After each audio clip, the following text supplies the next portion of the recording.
Good day. This is the 4-step cure tip number 8. We're still in our praying zone. In conclusion to praying, you'll be thankful. You give thanks for you already know if you've asked, it's been received.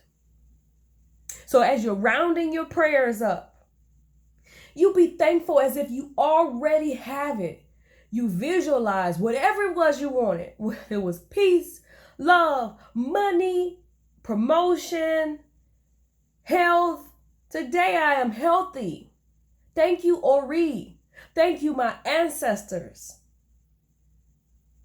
It's just that simple. And I know I keep saying it's just that simple if you have listened to the other tips, but it is. It doesn't take much but just a direct focus, clear aim.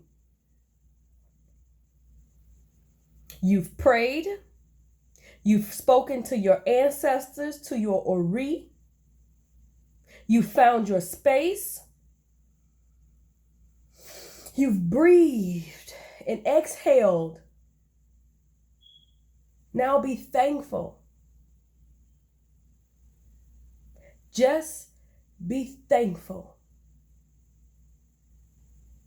And that is my pushing point for today. Enjoy the rest of your day.